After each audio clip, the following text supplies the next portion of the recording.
Salut les experts et bienvenue dans cette vidéo de test comparatif entre la Series X, la Series S et la One X. On ne va pas tergiverser 37 ans, d'accord? On va lancer le test de suite, le temps que je me prépare. Voilà, ça pour faire le imbécile, il y a du monde.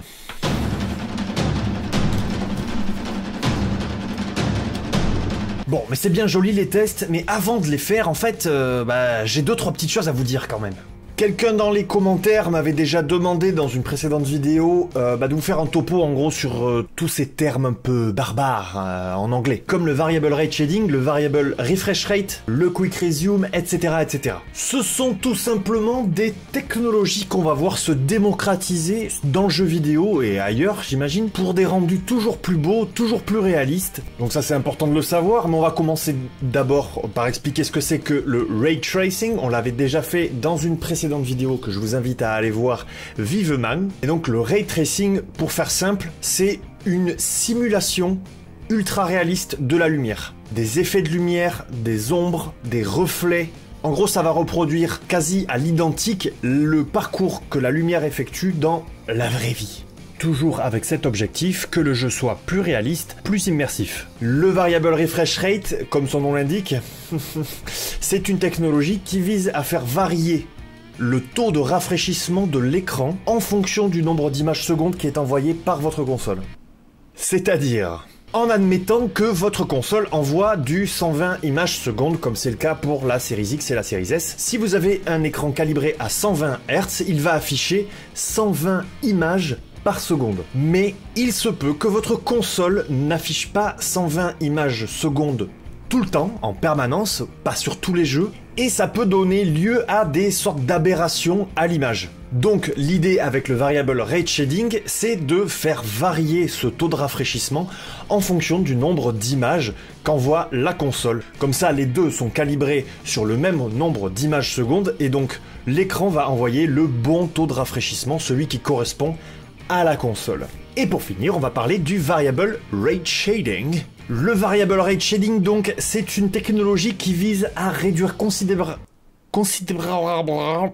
considérablement les ressources demandées à votre carte graphique. En gros, ça va demander beaucoup de ressources à votre carte graphique pour une image 4K dans un jeu vidéo, de rendre chaque pixel de l'écran de façon très précise. Pour faire court, on avait la HD, donc c'est le format dans lequel je tourne cette vidéo actuellement, qui fait donc 1920 pixels dans ce sens-là, sur 1080 pixels dans ce sens-là. Et bien pour la 4K, on passe à 3840 pixels de large à 2160 pixels de hauteur. Alors ne vous fatiguez pas à faire le calcul chez vous, hein, je m'en suis occupé pour vous mes petits agneaux. On arrive à un peu plus de 8 millions de pixels, donc vous imaginez bien que ça va en demander beaucoup de la ressource à votre carte graphique. Pour pallier ce problème, donc le variable rate shading va faire en sorte que les pixels qui ne nécessitent pas ne seront pas rendus à la précision maximale. Je pense notamment à des pixels qui seraient par exemple dans des zones d'ombre, ou bien par exemple des zones très éclairées. Vous n'avez pas besoin d'avoir une précision extrême puisque ces zones-là, en fait, vous ne les voyez concrètement pas. On peut penser également à la vision périphérique. Là, vous voyez ce mouvement magnifique que je fais avec mes mains. Eh bien, ça correspond à une vision périphérique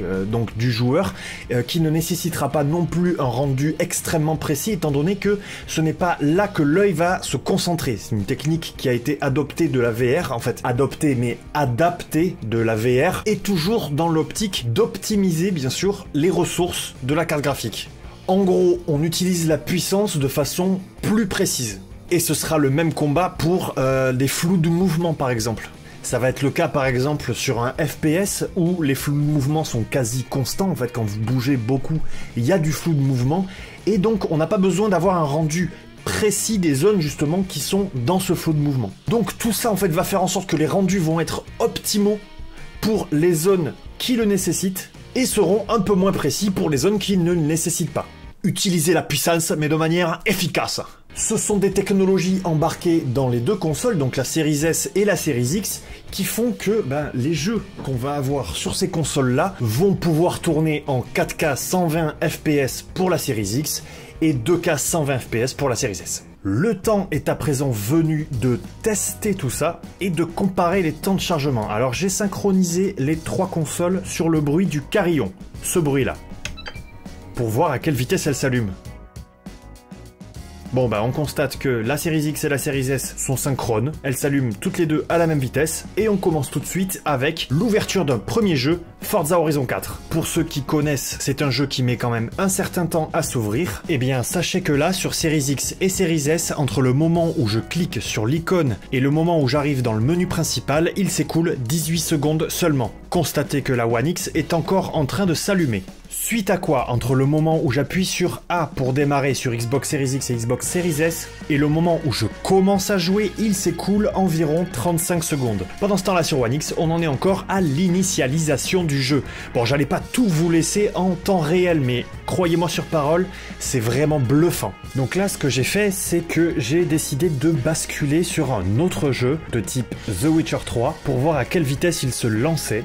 Constatez que la One X est encore en train de charger la partie. Là, j'ai accéléré 5 fois. Si vous avez envie de voir les magnifiques cinématiques de The Witcher 3, je vous invite à le faire puisqu'il est disponible dans le Game Pass. Ce n'est pas le sujet qui nous intéresse aujourd'hui. Aujourd'hui, ce qui nous intéresse, c'est ce moment. Ça correspond au moment où je peux commencer à jouer sur la Xbox One X. Eh bien, sachez que entre le moment où je l'allume, la Xbox One X, et le moment où je peux commencer à jouer à Forza Horizon 4, il s'écoule 4 minutes et 6 secondes. Temps pendant lequel sur Xbox Series X et sur Xbox Series S, j'ai pu donc initialiser ma console, lancer le jeu Forza Horizon 4, jouer un petit peu, changer de jeu, passer sur The Witcher 3 et jouer. Pour faire court, sur Series X et Series S, entre le moment où j'allume la console et le moment où je peux commencer à jouer, il s'écoule 1 minute 25. C'est presque 4 fois moins. Et je tiens quand même à vous rappeler que la One X est déjà très puissante. Donc ça prouve à quel point avec la Series X et la Series S, on est vraiment dans d'autres strates. Pour continuer le test, j'ai décidé de comparer le lancement de Gears 5 qui d'habitude met quand même longtemps à se lancer. Alors ne vous fiez pas à la première image du jeu, il s'agit bien de Gears 5 sur les 3 consoles. Encore une fois ici j'accélère 5 fois jusqu'au moment où je peux commencer à jouer sur Xbox Series X et Xbox Series S.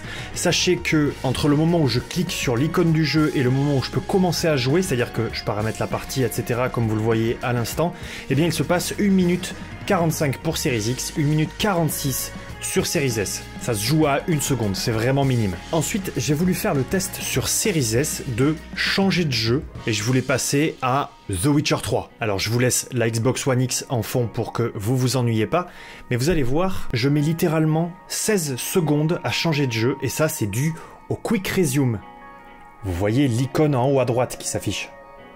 C'est ce qui va vous permettre de passer d'un jeu à l'autre, et ce en un instant. C'était un claquement de doigts. Mais donc il faut que je vous explique un petit peu comment ça marche. En gros, vous allumez votre jeu normal, comme dans la vraie vie quoi, et lorsque vous décidez de passer à un autre jeu, le premier jeu que vous aviez lancé reste en mémoire, si on peut dire. En fait, il tourne en arrière-plan. Pendant qu'il tourne en arrière-plan, donc, vous avez votre jeu que vous venez d'ouvrir qui s'affiche à l'écran.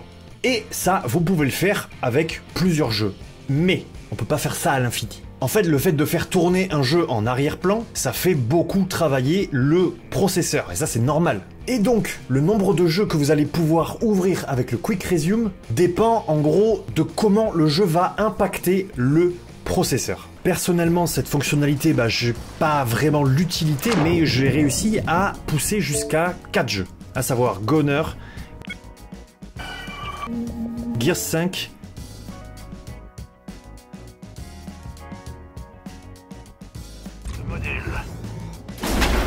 Mais qu'est-ce que tu fous? Hey! Ori,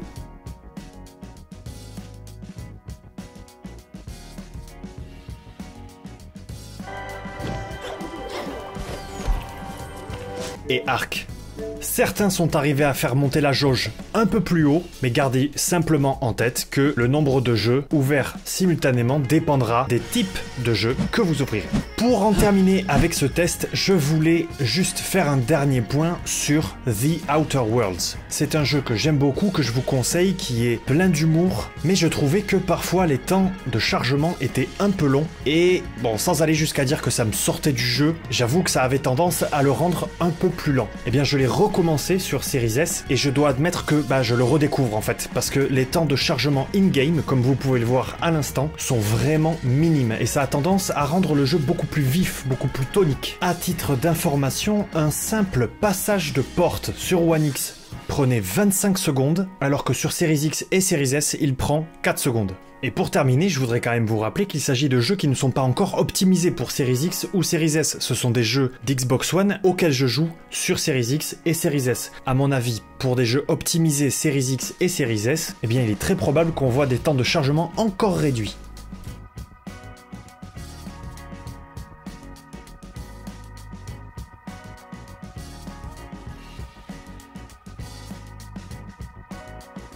Voilà, c'est déjà la fin de ce test, j'espère que ça vous a plu, j'espère que ce test comparatif vous aura peut-être aidé à y voir un peu plus clair sur certaines des fonctionnalités, sur la différence tout simplement entre la Series X et la Series S.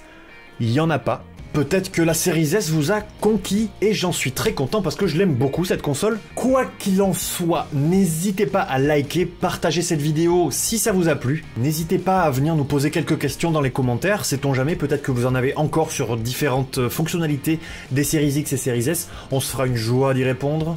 Pas vrai les gars? Je suis tout seul. Confinement, tout ça.